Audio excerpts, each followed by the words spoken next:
मोदी सरकार की उल्टी गिनती शुरू। कर्नाटक की हार से बैकफुट पर पीएम मोदी। पार्टी के अंदर से अब पीएम को मिल रही है चुनौती। कांग्रेस को मिल गया बीजेपी को हराने का फार्मूला।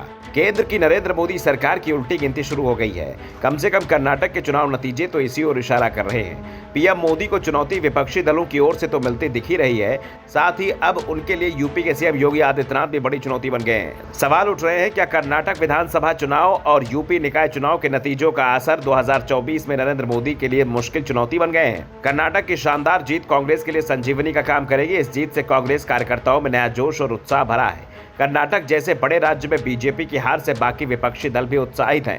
लेकिन क्या इससे मोदी सरकार की उल्टी गिनती शुरू हो गई है? क्या यूपी निकाय चुनाव में बीजेपी की एकतरफा जीत का असर 2024 पर भी होगा? साफ है, असर जरूर होगा।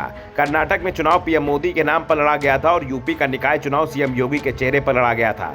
कर्नाटक में मिली जीत से कांग्रेस और अन्य विपक्षी दलों का मनोबल जरूर बढ़ेगा। विपक्षी दलों को मोदी मैजिक की तोड़ मिल गई है। ऐसे में 2024 में पीएम मोदी को विपक्ष की मजबूत चुनौती मिलेगी। वैसे यह तय नहीं है कि जो नतीजे विधानसभा चुनाव में आए वैसे नतीजे लोकसभा चुनाव में भी मिले। बात यूपी की करें तो नगर निकाय चुनाव में, खासकर मेयर चुनाव में बीजेपी का प्रदर्शन तब भी अच्छा होता था जब वो सूबे की सत्ता से बाहर होती थी। चुनाव के हिसाब के मुद्दे तय होते हैं। निकाय चुनाव और विधानसभा चुनाव ज्यादातर स्थानीय मुद्दों पर केंद्रित होते हैं, लेकिन लोकसभा चुनाव में राष्ट्रीय मुद्दे हावी होते हैं।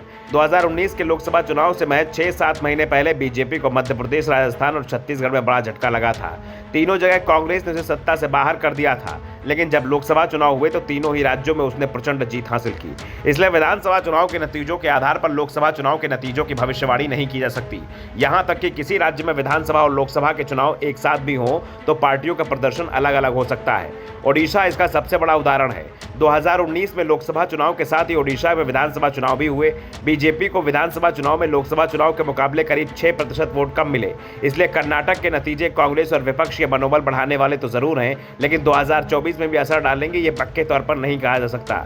लेकिन असर बिल्कुल नहीं होगा ये भी नहीं कहा जा सकता। आमतौर पर देखा जाता है कि जो दल विधानसभा चुनाव जीतता है और उसके 1 साल के अंदर कोई दूसरा चुनाव होता है तो उस पर विधानसभा चुनाव के परिणामों का भी असर दिखाई देता है।